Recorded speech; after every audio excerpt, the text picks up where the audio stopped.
Bienvenue à notre culte ce 5 novembre et nous allons commencer avec la parole de Dieu. Vu dans euh, le passage Ésaïe 55, parce que nous allons revenir plus tard. Donc, si vous voulez suivre Ésaïe 55, nous allons lire ces deux versets 10 et 11.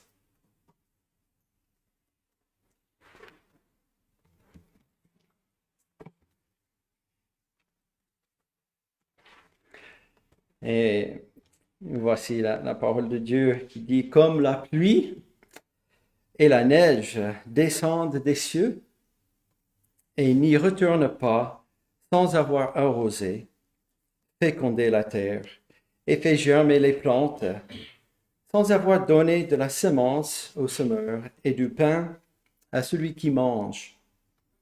Ainsi en est-il de ma parole, qui sort de ma bouche. Elle ne retourne point à moi sans effet, sans avoir exécuté ma volonté et accompli mes desseins. Ainsi est la parole de Dieu. Et je vous invite à la prière. Prions.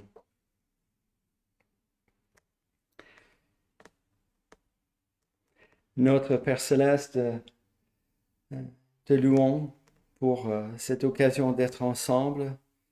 Nous te louons pour cette promesse que nous venons de lire, que ta parole ne retourne point à toi sans effet.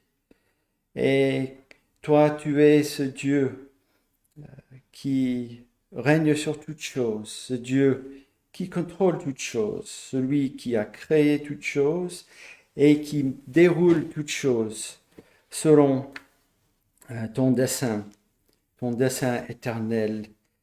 Et ta parole qui sort de ta bouche, qui est révélée à nous par ta parole, elle exécute toujours sa volonté et tes desseins sont accomplis parce que tu es ce Dieu qui se révèle, ce Dieu qui a parlé, ce Dieu créateur qui a créé toutes choses pour te glorifier. Et notre Dieu, tu es ce Dieu de justice, tu es ce Dieu de grâce envers ce rebelle, celui que tu as créé qui, en fait, ne te cherche pas. Il est mort dans sa désobéissance envers toi que nous lisons dans ta parole. Et c'est toi qui dois agir. C'est toi qui agis en envoyant ton Fils Jésus-Christ pour faire cette œuvre de rédemption, de réconciliation.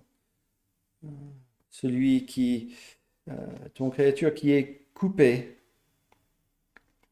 de cette relation avec son Créateur, avec toi, ton Fils qui t'a obéi, qui n'a pas commis de péché et qui a donné sa vie pour racheter ceux que tu as connus d'avance, ceux que tu as choisis depuis toute éternité. C'est en Jésus-Christ que nous avons le pardon des péchés, que nous pouvons t'approcher. Et notre Dieu, cette promesse que ta parole retourne sans effet est pour nous, non seulement pour celui qui est toujours mort dans ses péchés et que tu dois venir toucher son cœur, qui vient à toi dans la repentance et en professant Christ, qu'il est sauvé par Christ, que ses péchés sont pardonnés en Christ, c'est pour aussi ton enfant que tu as donné cette capacité de venir, de te chercher, de t'invoquer, de écouter ta parole et ta voix, chercher ta volonté et proclamer l'évangile, la grâce qui est offerte, qui est donnée par Jésus-Christ. Donc, notre Dieu, nous sommes devant toi. Nous demandons que tu bénis ta parole, que ta parole puisse agir en nous par ton esprit pour nous relever, pour nous édifier, pour nous encourager et nous corriger aussi, parce que nous avons besoin constamment d'entendre ces promesses qui sont dans ta parole et pour ton enfant uni en ton Fils. C'est notre prière pour toute ton Église, toujours ici-bas, jour après jour, qui sont face à toutes sortes de situations, d'épreuves, et que tu la fortifies, tu la rendes, tu la prépares jour après jour, d'être conforme à cette image de ton Fils, et qui attend son retour pour chercher tout son peuple. Nous prions pour nos frères et nos sœurs qui se rassemblent en ton nom pour te louer et pour proclamer ta parole et pour prêcher la bonne nouvelle, le pardon des péchés par Jésus-Christ. Que tu sois avec eux, que tu sois avec ceux qui sont obligés de nous suivre à distance parce qu'ils n'ont pas trouvé d'assemblée près de chez eux, notre Dieu, que aussi tu les fortifies dans ces temps qui sont difficiles. Viens rassurer ton peuple de ces promesses qui sont les siens en Jésus-Christ. C'est notre demande pour nous pendant ce culte aussi, lors de la lecture de ta parole et l'écoute de la prédication, et pour le temps de chanter tes louanges, que tu bénis ton Église. En Jésus-Christ, nous te demandons. Amen. Et donc, nous allons chanter le numéro 293. Le 293, qui commence par « À tes pieds, ô divin Maître, je me place avec bonheur. En t'adorant, je veux être ton disciple, ô mon Sauveur. Parle, j'ai soif de t'entendre. Parle, je n'ai qu'un désir que ta voix puissante et tendre à mon cœur se fasse ouïr. » Le 293.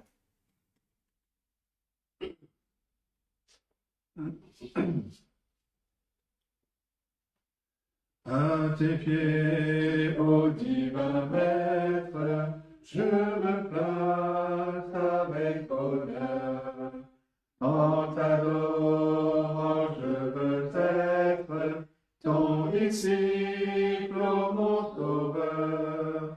Parle, j'ai soif de t'entendre. Parle, je n'ai qu'un désir, que ta voix puissante et tendre à mon cœur se fasse ouïr. Faites place aux voix humaines, à la voix de mon Sauveur. Pensez vaines et choses vaines, éloignez-vous de mon cœur. Tous les bruits, faites silence. Toi, mon maître, parle-moi. Recueilli en ta présence, mon âme n'entend que toi. Parle-moi, témoin fidèle, découvre-moi le trésor de ta sagesse éternelle. Parle au Maître, parle encore. Ta parole, c'est la vie, c'est la lumière et la paix. À ton école bénie, je veux rester à jamais. Parlez pour que je comprenne ton enseignement divin. Dans ta grâce souveraine, instruis-moi par l'Esprit Saint. Parlez pour que j'obéisse à tes ordres aussitôt. Forme-moi pour ton service, pour te suivre, Saint Agneau. Et j'espère que vous avez gardé la page dans vos Bibles pour lire le début de ce chapitre 55 d'Ésaïe. Donc, nous allons lire les premiers 3 versets maintenant. Et nous venons de chanter aussi, de parle, j'ai qu'un désir de t'entendre. Et voilà, Dieu nous donne cette capacité, n'est-ce pas? Il donne par son esprit qui vient. Et nous avons besoin d'entendre ces impératifs, n'est-ce pas? Que nous allons lire. Venez, écoutez, prêtez l'oreille. Dans ce contexte, c'est marqué acheter et manger. Notre Dieu, il nous donne cette capacité. Et souvent, on pense à, moi je dis, vous aussi peut-être, on dit à peut-être quelqu'un qui ne professe pas d'être chrétien, on peut dire que oh, il cherche Dieu. Mais la parole nous dit, celui qui est mort dans ses péchés, il ne peut rien faire, n'est-ce pas, en fait. Et Dieu doit intervenir, n'est-ce pas? Mais cette parole-là, c'est pour le peuple de Dieu, dans Ésaïe. C'est Ésaïe, le prophète, qui parle, c'est la parole de Dieu au peuple. La même chose dans le Nouveau Testament, n'est-ce pas? Lorsque nous écoutons dans les lettres, frappez et ce sera ouvert, ou approchez de Dieu et il s'approche de vous. Ces genres de discours dans l'Apocalypse, pour ceux qui ont des oreilles, l'esprit de l'Église puisse écouter, n'est-ce pas?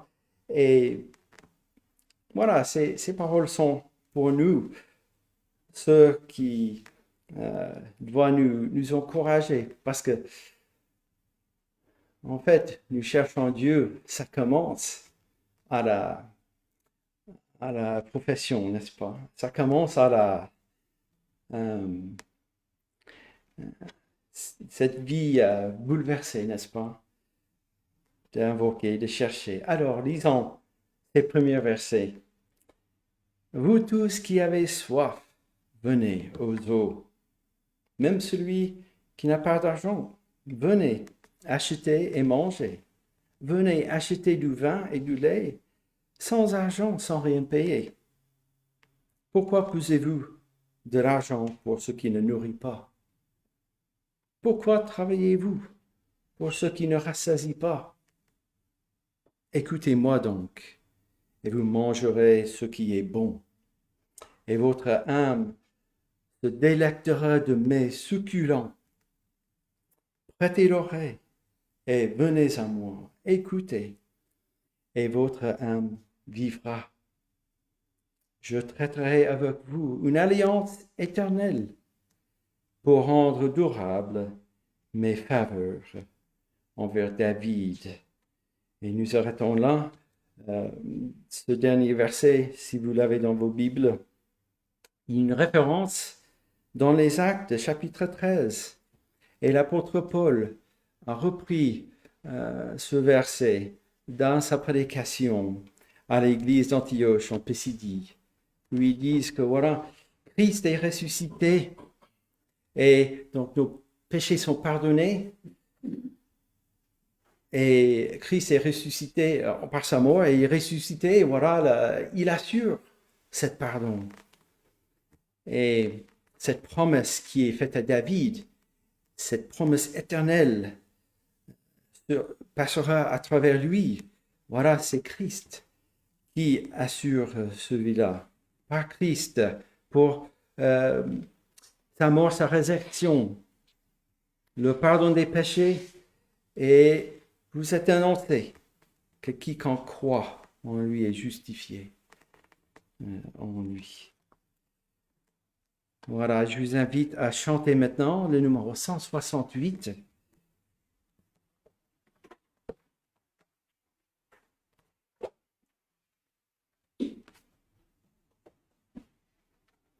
Le numéro 168.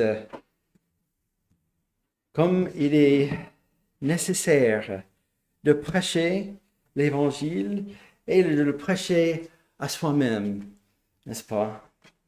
Tellement nous sommes toujours distraits par ce monde. Redites-moi l'histoire de l'amour de Jésus. Parlez-moi de la gloire qu'il promet aux élus. Le 168.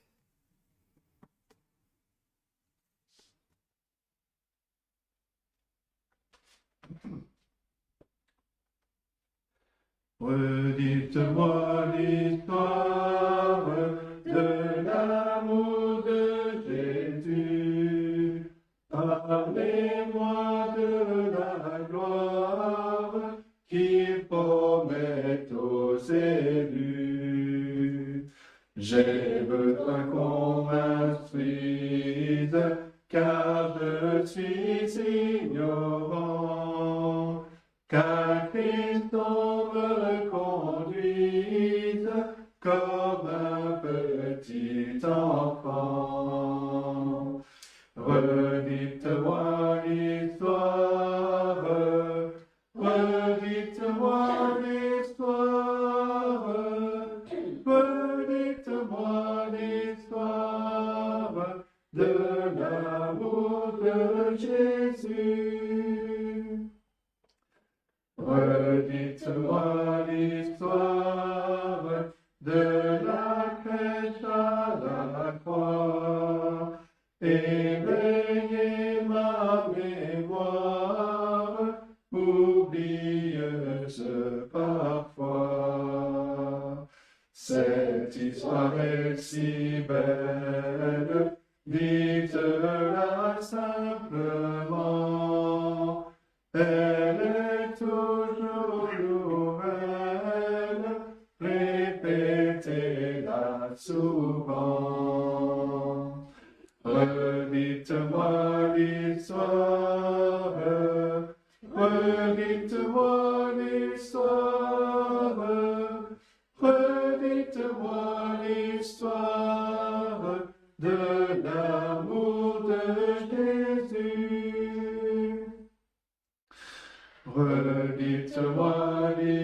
gloire de mon divin Sauveur.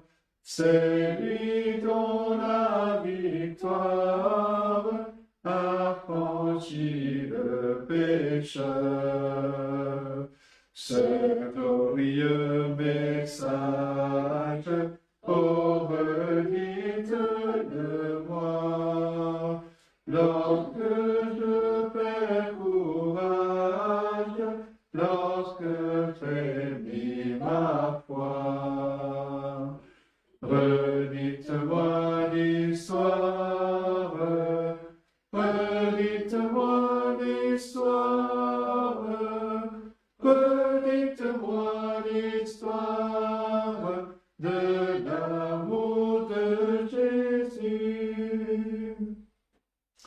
Redites-moi l'histoire quand le monde prend peur, me vante ta vaine gloire au prix de mon bonheur. Et quand de la terre je prendrai mon essor, en fermant la paupière, que je l'entende encore.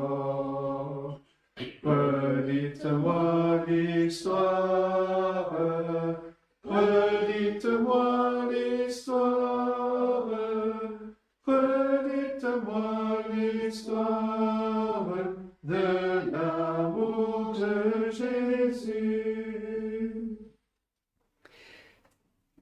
Et pour la deuxième lecture, nous allons rester dans l'Ancien Testament. Nous allons lire 2 Samuel, chapitre 8. 2 Samuel, chapitre 8. C'est pour nous aider pour le contexte de le message. Philippe, il fait une série dans les psaumes et on arrive à psaume 60. Et pour rappel, 1 Samuel se termine par la mort de Saoul, le roi Saoul, sur le champ de bataille, ainsi que toute sa descendance, son fils Jonathan et tous ses autres fils. Ils sont morts aussi. Et donc, 2 Samuel commence, Dieu le met David en place comme roi pour le peuple de Dieu. Et le début de Samuel, voilà, tout cela se consolide et on arrive à chapitre 7 de 2 Samuel où David avait fait monter l'arche de l'Alliance qui représentait la présence de Dieu à Jérusalem. Et il voulait bâtir le temple. Et par le prophète Nathan, Nathan dit que ce ne sera pas toi, ta descendance. Et en fait, une descendance éternelle dans la maison de David. Donc voilà pour rappel, et nous allons commencer la lecture au verset 28 du chapitre 7.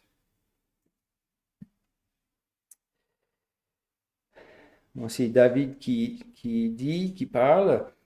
Maintenant, Seigneur éternel, tu es Dieu, et tes paroles sont de vérité. Et tu as annoncé cette grâce à ton serviteur. Veuille donc bénir la maison de ton serviteur, afin qu'elle subsiste à toujours devant toi.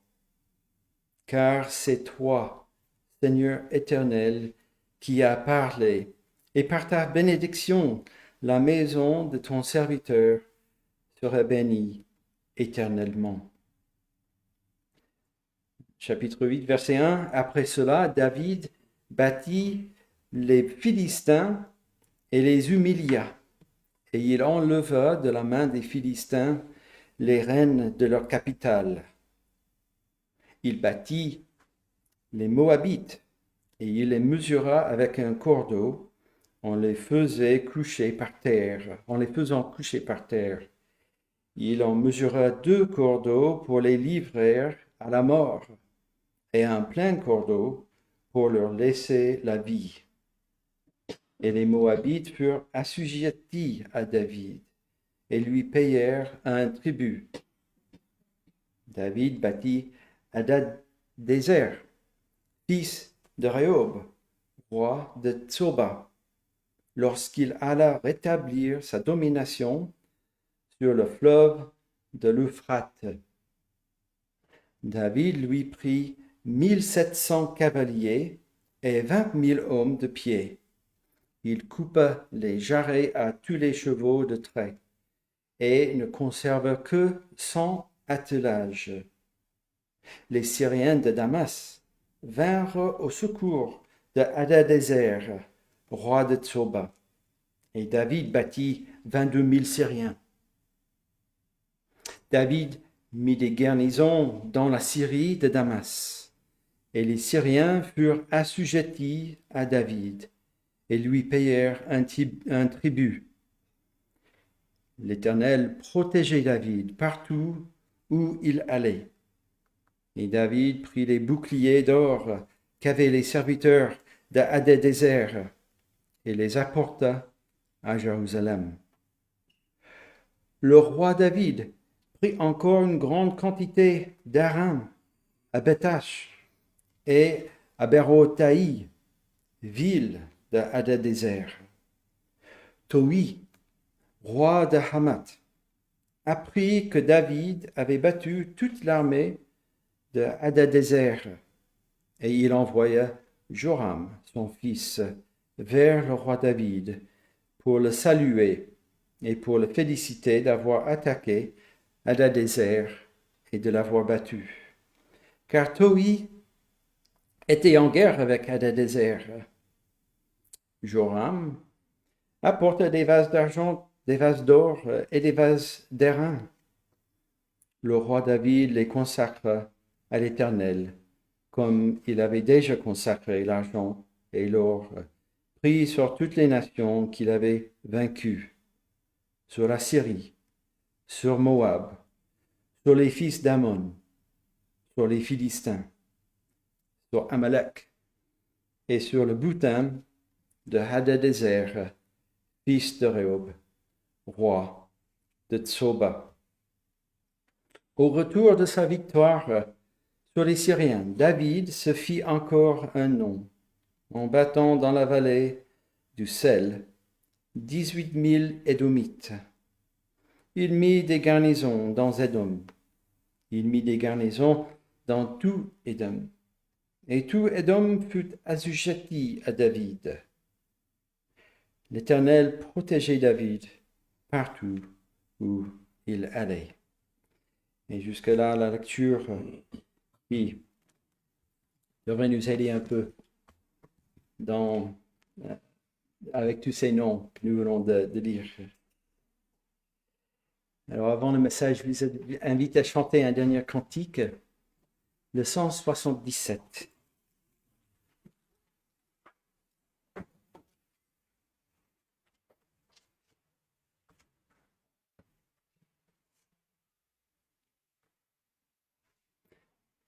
Le 177, notre Bible tout entière pour le monde tout entier. Quel guide et quel éclair notre pauvre humanité. Le 177.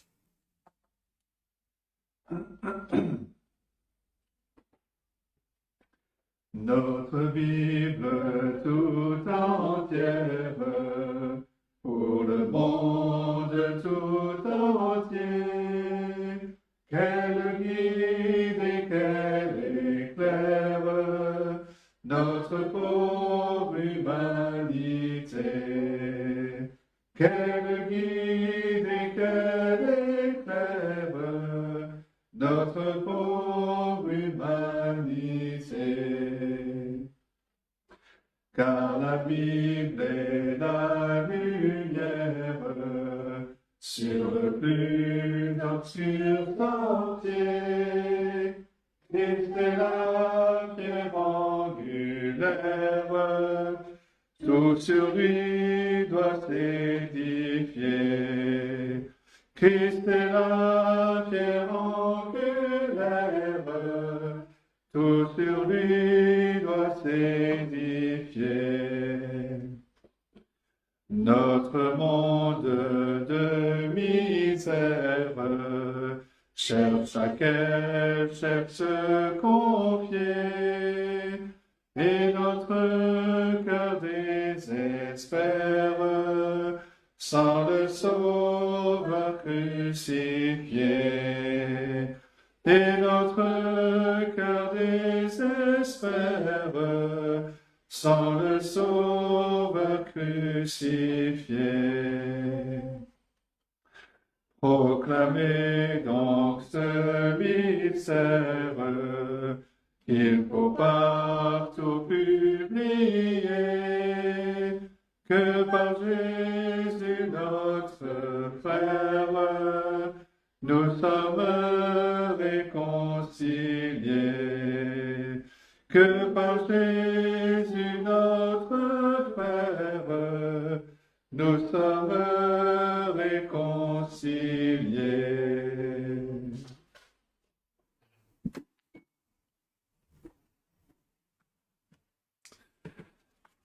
Bien, je vous invite à ouvrir la parole dans le livre des psaumes, comme il a été dit, au psaume 60. La semaine dernière, nous avons dit que ce psaume conclut la partie du livre des psaumes où le thème des prières est la délivrance de la main des ennemis. Le thème va ensuite changer pour être celui d'un désir de communion avec Dieu, à partir du psaume 61. Mais ce matin, donc, nous allons regarder le psaume 60 et voici la parole de Dieu. Au chef des chantres sur le lyrique, hymne de David pour enseigner lorsqu'il fit la guerre aux Syriens de Mésopotamie et aux Syriens de Tsoba, et que Joab revint et bâtit dans la vallée du sel 12 000 Édomites. Ô Dieu, tu nous as repoussés, dispersés, tu t'es irrité, relève-nous. Tu as ébranlé la terre, tu l'as déchirée. Répare ses brèches, car elles chancellent.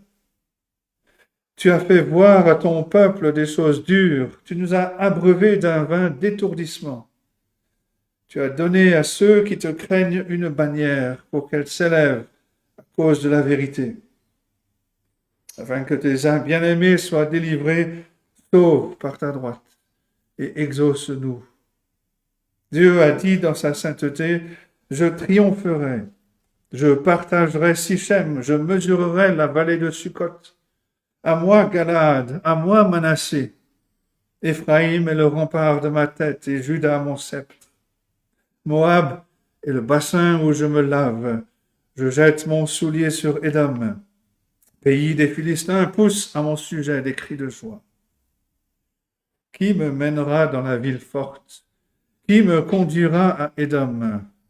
N'est-ce pas toi, ô Dieu, qui nous a repoussés et qui ne sortait plus, ô Dieu, avec nos armées? Donne-nous du secours contre la détresse. Le secours de l'homme n'est que vanité. Avec Dieu, nous ferons des exploits. Il écrasera nos ennemis. Et c'est la parole de Dieu. Les événements dont il est question dans le titre de ce psaume se rapportent au passage que nous avons lu tout à l'heure, en 2 Samuel, chapitre 8.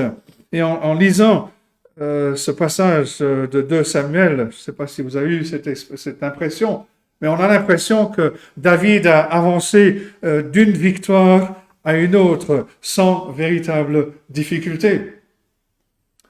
L'expérience des croyants fonctionne rarement de cette façon.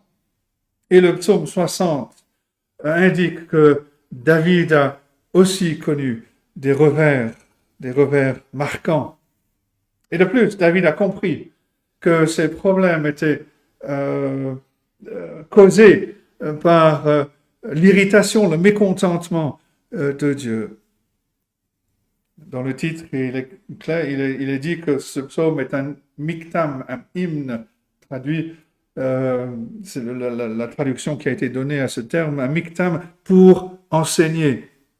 Et il nous enseigne à être prêts à faire face aux revers que l'on peut connaître dans notre vie spirituelle en revenant au Seigneur dans la foi, en se ressaisissant sous la bannière de la vérité et de la grâce de Dieu. Et on va diviser ce psaume en 4 points. Tout d'abord, un désastre douloureux. Dans le titre, il est dit que cette prière a été écrite lorsque David fit la guerre aux Syriens de Mésopotamie et aux Syriens de Tsoba, et que Joab revint et bâtit dans la vallée du sel 12 000 Édomites. Le récit qu'on a lu dans 2 Samuel chapitre 8 relate cette période de bataille, après avoir raconté, comme Wayne l'a souligné, dans les chapitres précédents, que David est devenu roi de tout Israël, qu'il s'est emparé de Jérusalem, ça c'est au chapitre 5 de 2 Samuel. Ensuite, au chapitre 6, il a ramené l'arche de l'Alliance au mont Sion. Au chapitre 7, comme Wayne nous l'a souligné, David désirait construire le temple pour le Seigneur, mais Dieu lui a refusé ce privilège. Et au lieu de construire une maison pour Dieu, Dieu promet de construire une maison pour David. Et en commençant d'abord par remporter les victoires sur ses ennemis. Et c'est par les victoires que nous avons en 2 Samuel 8 que le royaume de David obtient la paix qui allait permettre à son fils Salomon de pouvoir construire le temple du Seigneur. Les batailles de David à l'est du pays ont été menées contre les Araméens de Damas jusqu'à Tsoba, c'est le long de l'Euphrate, ça se trouve maintenant en Irak. Et il semble que pendant que l'armée principale de David était loin d'Israël, les Édomites et les Moabites, qui sont plus au sud, ont saisi l'occasion pour frapper, pour livrer une défaite brutale aux forces de David. Pour contrer cela, David a envoyé son général en chef, Joab, avec une armée assez forte pour vaincre les Édomites dans la vallée du sel, qui est près de la mer Morte. Et lorsque David a remporté la victoire sur Aram, lorsqu'il a vaincu Aram, il est revenu avec les principales forces de l'armée pour venir écraser l'ennemi. On l'a lu ça au chapitre 8 de 2 Samuel, au verset 13. Mais ceux qui lisent les récits de l'histoire de guerre, des récits de guerre, avec le recul de l'histoire, peuvent penser que les défaites mineures au milieu d'une guerre qui est considérée comme étant réussie sont une petite chose. Mais ceux qui vivent la guerre sont généralement alarmés par ces petits revers, et ce qui impliquait, dans le cas ici, l'envahissement des villes juives, la perte de nombreuses vies. Et David a compris ces défaites comme un reproche de la part de Dieu. Il s'écrit au verset 3, « Ô Dieu, tu nous as repoussés, tu nous as dispersés, tu t'es irrité. » Parfois, dans la vie chrétienne, on se demande si les revers dans la vie indiquent l'irritation, le mécontentement de Dieu. Et la Bible nous dit que parfois, cela peut être la signification de ces revers. L'exemple classique est celui de la défaite d'Israël devant la ville d'Aï au temps de Josué, causée par la colère de Dieu contre le péché d'Acan. Mais le psaume 60 ne dit pas que David lui-même avait commis un grand péché contre Dieu. Possible, que certains disciples, certains serviteurs de David aient transgressé contre Dieu, comme cela arrive si facilement en temps de guerre. Les châtiments de Dieu se produisent souvent en temps de victoire pour nous rappeler que le royaume doit être saint. Mais habituellement, si nous sommes tombés sous une discipline de Dieu, une discipline qui peut être sévère, on saura ce que le péché a causé, un péché que nous commettons ouvertement en violation flagrante de la parole de Dieu. Chaque fois, en effet, que l'Écriture montre que Dieu délivre des punitions temporelles contre les péchés de son peuple, soit ils sont conscients de ce qu'ils faisaient de mal, soit Dieu rend leur transgression très claire. Et par conséquent, si nous commettons un péché évident que Dieu semble châtier, l'expérience de David soutient que nous devrions venir à la repentance, confesser notre péché, cherchant le pardon par le sang du Seigneur Jésus-Christ qui a été versé pour nous. Dieu promet dans la première lettre de Jean, 1 Jean 1, verset 9, si nous confessons nos péchés, il est fidèle et juste pour nous les pardonner, pour nous purifier de toute iniquité. Charles Spurgeon écrit « Être rejeté par Dieu est la pire calamité qui puisse arriver à un homme ou à un peuple, mais la pire forme de celle-ci est quand la personne est indifférente. » David n'est pas indifférent. David n'est pas indifférent en réalisant dans ce moment de crise, cette irritation, ce rejet de la part de Dieu. Et il déplore cela sous la forme de deux analogies. D'abord, il compare cela à un tremblement de terre qui mine la sécurité de tout ce qu'il a construit. Verset 4, tu as ébranlé la terre, tu l'as déchirée. David craint que son royaume ne tombe. Alors il prie que Dieu ait pitié, qu'il répare la brèche, répare ces brèches, car elles sont saines. Et deuxièmement, David compare la situation à un homme ivre qui titube, verset 5. Tu as fait voir à ton peuple des choses dures, tu nous as abreuvés d'un vin d'étourdissement. Et ce que David décrit peut se produire dans l'Église et s'est produit dans l'Église tout au long de l'histoire. Des années de service fidèle sont gâchées par des péchés des responsables. Des occasions sont perdues à cause d'un petit nombre qui sème la division. Le doute et la confusion se sement par des enseignants de fausses doctrines. Mais lorsque ces échecs et d'autres se produisent, la clé de la guérison sera généralement de savoir si nous sommes prêts à reconnaître et à confesser nos péchés, à prendre des mesures pour réparer ce qui a été endommagé, à nous tourner vers le Seigneur dans une foi qui est renouvelée. David s'est tourné vers le Seigneur dans ce moment de crise et il a été encouragé par la grâce et la vérité qui offre le salut. Et le verset 6 parle de cette expérience dans ce qui est le verset clé de ce psaume. Tu as donné à ceux qui te craignent une bannière pour qu'elle s'élève à cause de la vérité. Le mot ici qui est traduit par vérité peut aussi se traduire par arc.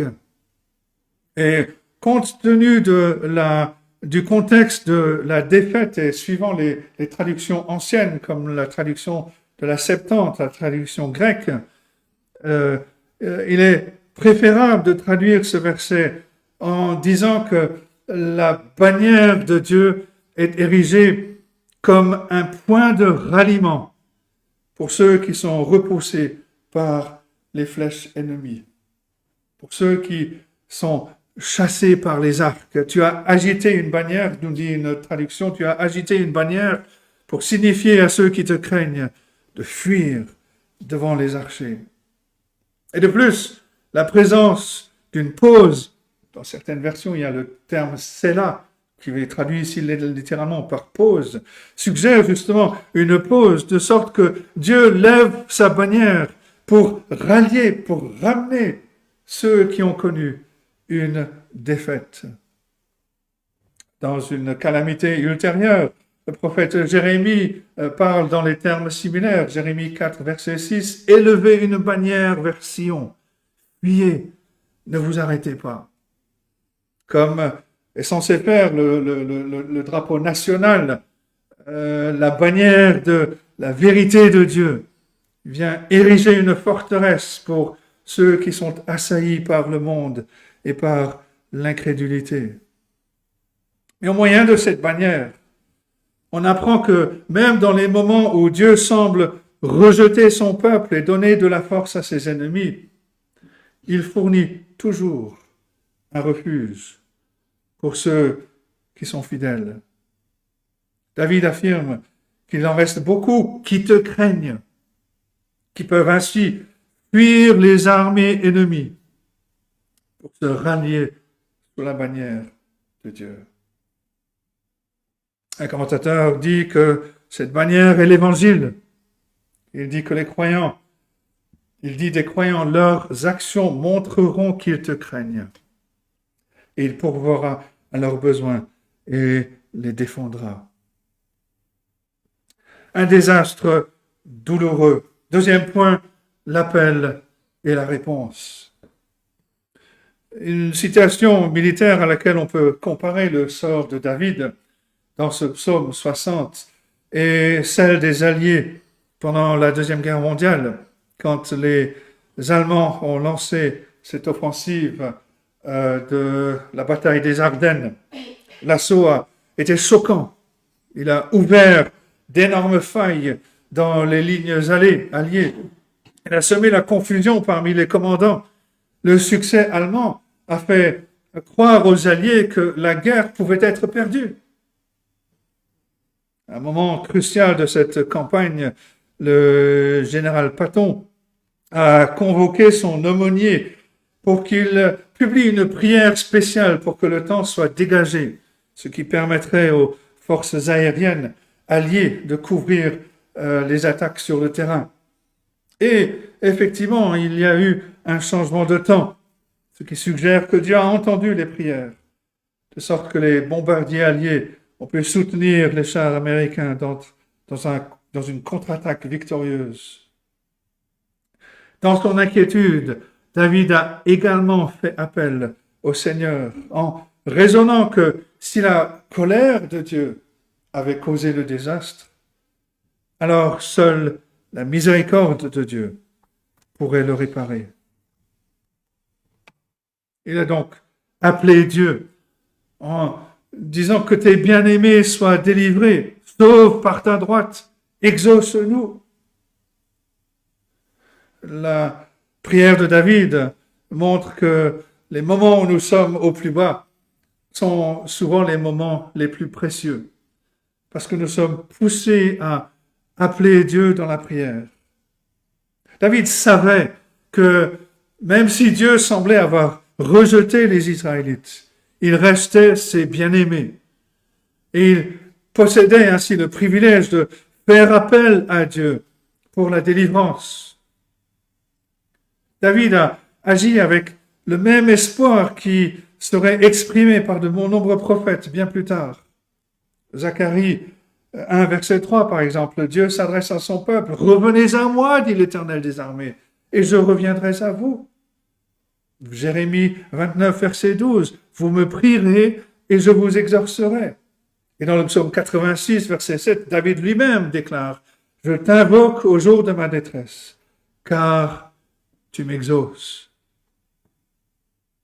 On peut se demander, étant donné la fidélité de Dieu à entendre les prières désespérées en temps de crise de son peuple, pourquoi on ne prie pas avec autant de ferveur? David a parlé au Seigneur dans la prière, mais ensuite il a cherché la réponse de Dieu dans sa parole. Verset 8, Dieu a dit dans sa sainteté, cette déclaration peut signifier que Dieu a parlé depuis son lieu saint, c'est-à-dire depuis le tabernacle, auquel cas Dieu a envoyé un message par les sacrificateurs ou par les prophètes. Mais il est beaucoup plus probable que David se réfère simplement aux déclarations de Dieu qui avaient été enregistrées dans les Écritures. La Bible présente Dieu comme parlant dans sa sainteté, pour que nous vénérions son enseignement comme les propres paroles de Dieu lui-même. Dans Ésaïe 55, nous avons lu ce verset. Il parle de ma parole qui sort de ma bouche. Malgré les efforts des érudits libéraux qui veulent ramener la Bible au niveau d'autres documents anciens, les Écritures elles-mêmes déclarent que Dieu a parlé. On peut lire les premiers versets de la lettre aux Hébreux. Dieu a parlé de différentes manières. Et la révélation particulière dont parlent les versets 8 à 9 se réfère aux promesses de pays que Dieu a données dans des passages comme Genèse 15 ou Josué, les chapitres 12 à 17. Les références de David à Sichem, la vallée de Sukkot, à Galade, à Manassé, marquent ce que Dieu avait décrit à Josué comme le pays que j'ai juré à leur père de leur donner. Josué 1, verset 6. Sukkot était le lieu à l'est du Jourdain où Jacob s'est arrêté quand il est revenu de son exil. Sichem était le lieu où il s'était installé à l'ouest du Jourdain. Galade et Manassé représentent les vastes territoires à l'est du Jourdain qui étaient menacés par l'avance de l'ennemi. Et en se souvenant des promesses que Dieu a attachées à ces noms de lieux, David est encouragé dans sa prière. Dieu a parlé non seulement de la terre qu'il défendrait, mais aussi des forces qu'il emploierait. David, il fait référence à la plus grande, la plus puissante des tribus d'Israël. Verset 9. Éphraïm est le rempart de ma tête. Certaines traductions disent le casque. Il rajoute ensuite Juda est mon sceptre, la tribu dont David était sorti. Et le Seigneur continue avec les ennemis qu'il allait mettre en disgrâce. Verset 10. Moab est le bassin où je me lave. Je jette mes souliers sur Édom. Pays du Philistin pousse à mon sujet des cris de joie. Voilà ce qui attend les ennemis de David. Ces ennemis qui se vantent, ils seront, par la volonté de Dieu, placés dans une servitude élémentaire. Les Moabites deviendraient des ustensiles domestiques. Les Édomites seraient comme des esclaves assignés à laver les chaussures de leur maître. Les Philistins deviendraient des objets d'une conquête puissante. Un commentateur écrit « Comme un colosse, Dieu domine la scène. Il ne s'agit plus de rivaux qui se battent pour la possession, mais du Seigneur du manoir qui partage ses terres et ses emplois exactement comme il l'entend. » On peut tirer des leçons vitales du psaume 60. Premièrement, tout comme Dieu a rappelé à David sa promesse de préserver la terre, le pays pour son peuple, les chrétiens aujourd'hui peuvent être certains de l'héritage du salut que Dieu a promis en Jésus-Christ, un héritage qu'aucun ennemi spirituel ne réussira à nous prendre. Dans ce merveilleux cantique d'Éphésiens, chapitre 1, l'apôtre Paul loue Dieu qui nous a bénis de toute bénédiction spirituelle dans les lieux célestes en Jésus-Christ. Et Paul va ensuite énumérer ces bénédictions. Il note d'abord notre élection souveraine, Éphésiens 1, verset 4. En lui, Dieu nous a élus avant la fondation du monde, pour que nous soyons saints et irréprochables devant lui. Il rajoute ensuite, il nous a prédestinés dans son amour à être ses enfants d'adoption par Jésus-Christ, selon le bon plaisir de sa volonté, pour célébrer la gloire de sa grâce, dont il nous a favorisés dans le bien-aimé. De plus, étant venus au Seigneur Jésus-Christ par la foi, étant attirés par Dieu à venir à Christ par la foi, nous avons la rédemption par son sang, le pardon des péchés. Et ensuite, il dit, les chrétiens sont scellés du Saint-Esprit qui a été promis. De sorte que la venue en nous de la troisième personne de la divinité sert d'acompte pour la gloire et la puissance de la vie éternelle à venir. L'Esprit Saint garantit notre héritage jusqu'à ce que nous en prenions possession. Le point qui est mis en avant, c'est que puisque Dieu a déclaré ses avantages à ceux qui sont en Christ par la foi, les croyants devraient se souvenir de ces choses dans les moments de difficulté afin de renforcer sa foi. Deuxième leçon, non seulement Dieu désire que le croyant connaisse le territoire du salut, le pays du salut qu'il a assuré pour nous. Il veut aussi que notre confiance soit renforcée par les promesses de sa parole, comme l'a été la foi de David. Nos cœurs douteux peuvent craindre que notre salut s'évapore comme une vapeur. Satan peut chercher à nous tromper en nous faisant douter de la sécurité de ce que nous espérons en Christ. Mais l'apôtre Pierre nous rappelle, en 1 Pierre 1, versets 4 et 5, que notre héritage ne peut ni se corrompre, ni se souiller, ni se flétrir. Il vous est réservé dans les cieux, à vous qui, par la puissance de Dieu, êtes gardés par la foi, pour le salut prêt à être révélé dans les derniers temps. 1 Pierre 1, 4 et 5. Alors, puisque nous sommes sûrs d'avoir nos hauts et nos bas sur notre pèlerinage, sur notre chemin dans la vie, comme David en a fait l'expérience, alors, comme lui, nous devons fonder notre foi dans la vérité de la parole de Dieu. Un commentateur écrit « La foi biblique n'est pas simplement de l'optimisme, comme certains le pensent, ni une attitude mentale positive qui nous aide à traverser les moments difficiles. Selon la Bible, la foi consiste à croire la parole de Dieu et à agir sur elle. Ce que David exprime dans ce psaume est ce qu'il a fait en réalité. On sait que David a cru, qu'il a agi avec foi, à cause de la victoire que son général Joab a remportée sur les Édomites dans la vallée du Sel.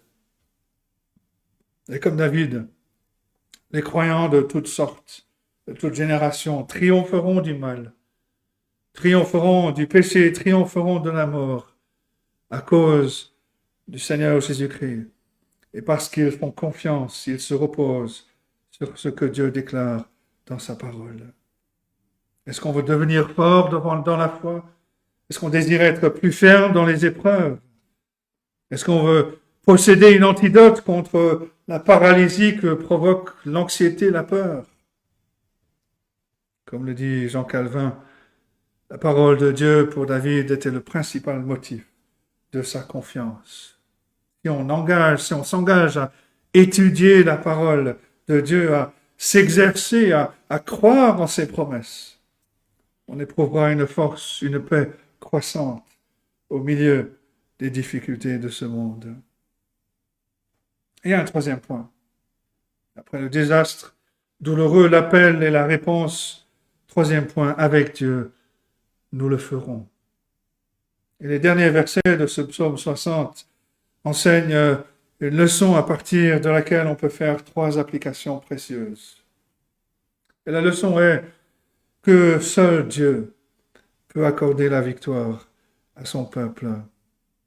Et c'est pour cette raison que notre relation avec Dieu est toujours le facteur vital dans toute équation. Dans le verset 11, David considère le problème posé par Édom. Qui me mènera dans la ville forte? Qui me conduira à Édom? Même après la défaite des ennemis de David dans la vallée du Sel, ils possédaient encore leur forteresse dans les montagnes. Et la plus grande forteresse était Pétra. Une forteresse connue pour être inaccessible, pratiquement imprenable. On ne peut approcher de Pétra que par une faille étroite entre les falaises de calcaire qui serpentent vers l'intérieur pendant environ 3 kilomètres. Et à certains endroits, le passage est si étroit que seuls 2 chevaux peuvent se croiser. Dans cette configuration, donc, Pétra pouvait être défendue par un groupe d'hommes très réduit. Et la ville elle-même était entourée de grottes, de passages dans les montagnes d'où les Édomites pouvaient se défendre. David savait que la seule façon de briser une telle forteresse était avec l'aide puissante de Dieu. Mais David n'était pas appelé à conquérir les forteresses intérieures d'Édom, parce que Dieu a décrété la destruction d'Édom seulement plus tard, quand Édom a aidé les Babyloniens à prendre les Juifs captifs. Mais les archéologues affirment que en l'an 551 avant Jésus-Christ, Pétra a été détruite par un tremblement de terre soudain, et qu'après ce tremblement de terre, la ville n'a jamais été habitée. David note au verset 14, « Avec Dieu, nous ferons des exploits. Il écrasera nos ennemis. » Et le même principe est vrai pour nos batailles spirituelles aujourd'hui. Qu'il s'agisse de résister à la tentation, de témoigner de l'Évangile ou de lutter contre les puissances mondaines du mal dans la société, seul Dieu peut donner la victoire. La première application, le signe que nous comprenons vraiment notre dépendance de la puissance de Dieu, c'est que nous devons nous engager sérieusement dans la prière. David était particulièrement pressant dans sa prière parce que c'était l'irritation de Dieu, le mécontentement de Dieu qui avait permis le succès initial d'Édom. Il prie au verset 12 et 13, « N'est-ce pas toi, ô Dieu, qui nous a repoussés, qui ne sortais plus, ô Dieu, avec nos armées? Donne-nous du secours contre la détresse. » Sachant que le principal problème d'Israël n'était pas l'ennemi édomite, mais ses propres péchés, David prie avec repentance. Il demande à Dieu de pardonner, de revenir pour aider son peuple. Et rappelez-vous, Daniel a prié exactement de la même manière. Pendant son exil, pendant l'exil d'Israël à Babylone, Daniel 9, à partir du verset 4, et je ne vais pas lire le passage en entier, simplement quelques extraits. Nous avons péché, nous avons commis l'iniquité. Et maintenant, Seigneur notre Dieu, ce n'est pas à cause de notre justice que nous te présentons nos supplications, c'est à cause de tes grandes compassions. Seigneur, écoute, Seigneur, pardonne. Seigneur, sois attentif, agis et ne tarde pas, par amour pour toi, ô mon Dieu. Comme David et Daniel le savaient tous les deux, puisque Dieu seul peut donner la victoire, nous devons faire appel à sa miséricorde en Jésus-Christ. Et ensuite, chercher humblement l'aide puissante dont nous avons besoin. Nous engager sérieusement dans la prière. La deuxième application, une autre preuve que nous réalisons notre dépendance de Dieu, c'est que nous ne devons pas compter sur les méthodes mondaines ou le pouvoir humain. En regardant vers l'est et vers les forteresses d'Édom, David crie dans le verset 13, deuxième partie, « Le secours de l'homme n'est que vanité. » Alors que nous nous opposons aux forteresses de l'incrédulité et à l'opposition sensuelle à Dieu dans notre culture, notre succès dépendra largement de notre volonté de faire l'œuvre de Dieu, mais à la manière de Dieu. La voix de Dieu passe par la prière et par la parole de Dieu. L'apôtre Paul écrit en 2 Corinthiens 10, versets 3 à 5, « Si nous marchons dans la chair, si nous sommes encore dans la chair, nous ne combattons plus selon la chair. Car les armes avec lesquelles nous combattons ne sont pas charnelles, mais elles sont puissantes par la vertu de Dieu pour renverser les forteresses. Nous renversons les raisonnements et toute hauteur qui s'élève contre la connaissance de Dieu. Et nous amenons toute pensée captive à l'obéissance de Christ. » Tout comme David a fondé sa foi sur la parole de Dieu, la sainte parole de Dieu, Nous devons mener notre bataille spirituelle par la prière, en brandissant la parole de Dieu comme étant l'épée de l'esprit pour rejeter l'opposition au Seigneur Jésus-Christ et à son évangile. Il y a une troisième application, et la troisième application, c'est le quatrième point. C'est Christ qui est notre bannière. L'application finale de ce psaume, c'est que les croyants doivent vivre courageusement sous la bannière que Dieu nous a donnée. David nous dit, verset 14, « Avec Dieu, nous ferons des exploits. Il écrasera nos ennemis. » Et plus haut, si David a parlé de la bannière de Dieu en termes généraux, les croyants du Nouveau Testament savent que la bannière de Dieu pour notre salut est son Fils, le Seigneur Jésus-Christ. C'est ce que le prophète Ésaïe a prédit en utilisant une désignation familière pour ce Messie qui était promis en Ésaïe chapitre 11, verset 10, « En ce jour, le rejeton d'Isaïe sera là comme une bannière pour les peuples. Les nations se tourneront vers lui, et la gloire sera sa demeure. » Dans un sermon sur ce psaume 60, Charles Spurgeon a exposé 4 façons dont le Seigneur Jésus-Christ est la bannière de son peuple, nous permettant de nous rallier en fuyant les arcs ennemis, les flèches ennemies, et de gagner en audace dans le combat de la foi. Premièrement, Spurgeon fait remarquer que lorsqu'une bannière est hissée au combat, elle est exposée comme le point de rassemblement. De même, tous les vrais croyants se rassemblent dans la communion fraternelle et dans notre mission lorsque nous nous réunissons dans la personne et l'œuvre du Seigneur Jésus. En dehors d'une communion d'une communion partagée en Jésus-Christ, nous sommes divisés, nous sommes facilement dispersés. Mais quand le Seigneur Jésus-Christ est notre bannière, nous sommes unis et unis en force. Et c'est pour cette raison que le Seigneur Jésus-Christ et son évangile sont constamment attaqués. Tout comme les ennemis dirigent leur volée là où la bannière est élevée. Aujourd'hui, les ennemis du christianisme attaquent la véracité des miracles de Jésus-Christ, l'authenticité de son enseignement, le but expiatoire de sa mort sacrificielle sur la croix, la suffisance de la foi dans son évangile. Nous devons nous rallier autour de ces thèmes, autour de ces vérités, afin que nous gagnions en force, que nous gagnions en audace pour sa cause.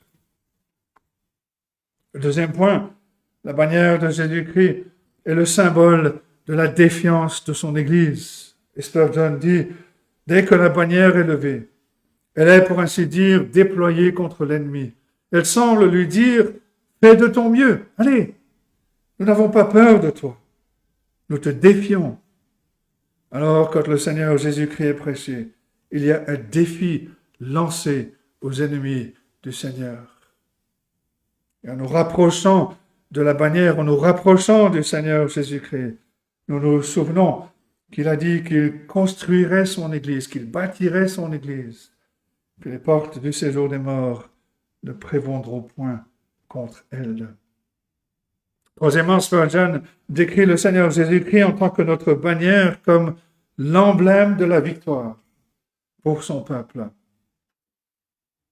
En entendant le Seigneur Jésus prononcer le pardon depuis la croix, en voyant le Seigneur Jésus ressuscité de la tombe, en ayant vaincu les puissances de la mort, en sachant que le Seigneur Jésus est monté au ciel, qu'il règne à la droite de Dieu, le croyant qui combat dans ce monde se réjouit que la bataille dans laquelle nous combattons a déjà été gagnée.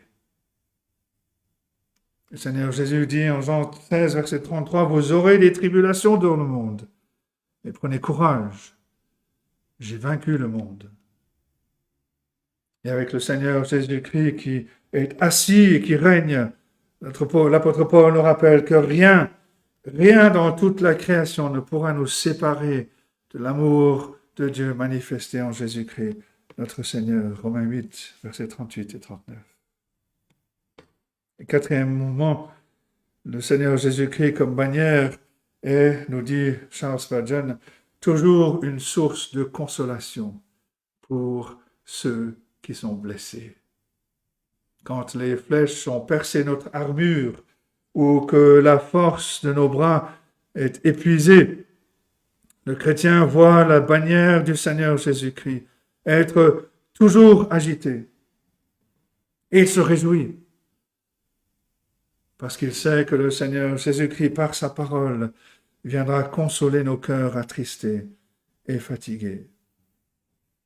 Alors comment peut-on être admis sous la bannière du Seigneur Jésus-Christ pour être vainqueur du péché, vainqueur du monde et même vainqueur de la mort? David le déclare au verset 6. Tu as donné à ceux qui te craignent une bannière. Craindre Dieu, c'est confesser nos péchés, faire appel à la miséricorde de Dieu qu'il a manifestée en Jésus-Christ. Craindre Dieu, c'est se soumettre à sa volonté royale, se tenir prêt à lui obéir, comme il nous exhorte dans sa parole. La crainte de Dieu, c'est l'évidence extérieure d'une grâce qui sauve à l'intérieur et qui consiste à croire au Seigneur Jésus-Christ comme Seigneur et comme Sauveur. Et par cette foi qui s'exprime dans la crainte au Seigneur, n'importe qui peut trouver une place sous la bannière du Seigneur Jésus-Christ et de son évangile.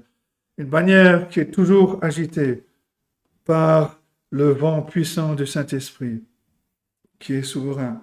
Et sous cette bannière, aussi furieux que Dieu puisse agir en jugement à cause du péché, aussi furieux que soient les salves de flèches ennemies qui volent autour de nous, sous cette bannière, nous sommes en sécurité, nous sommes sauvés. Étant réconciliés avec Dieu par le sang de Jésus-Christ, notre bannière, le Seigneur nous enseignera à dire avec David, avec Dieu, nous ferons des exploits, car c'est lui qui écrasera nos ennemis. Que Dieu nous aide à méditer ces choses et qu'il bénisse sa parole à nos cœurs.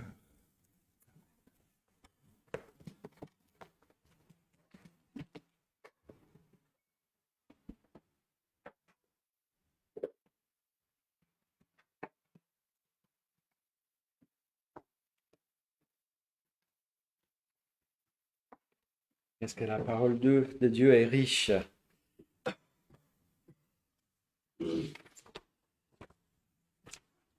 Des fois, je suis étonné dans la richesse dans ces passages.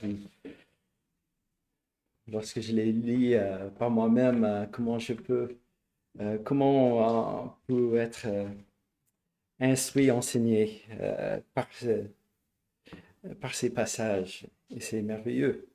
Je vous invite à chanter maintenant le numéro 370. Le 370, peuple de Dieu, proclame Christ le Seigneur. Oh, que sa sainte flamme brûle en ton cœur. 370.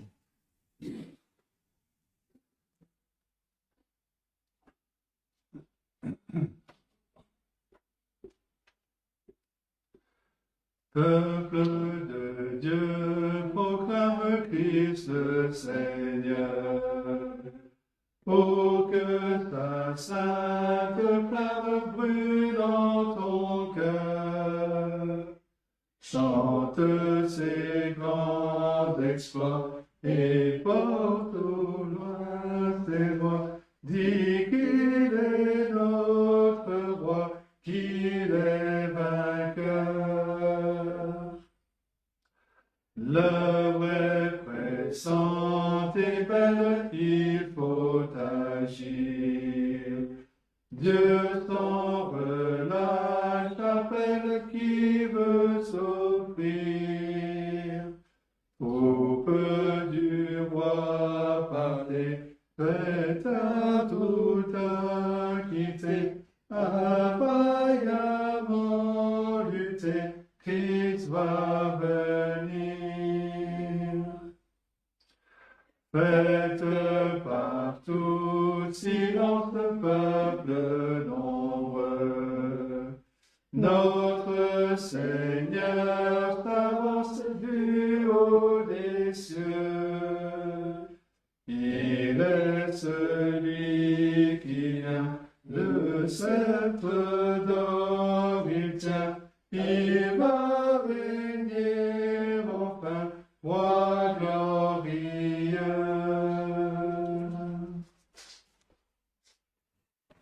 Bien, nous allons terminer avec le fin de Ésaïe 55 et à partir du verset 11, je reviens du début de notre culte.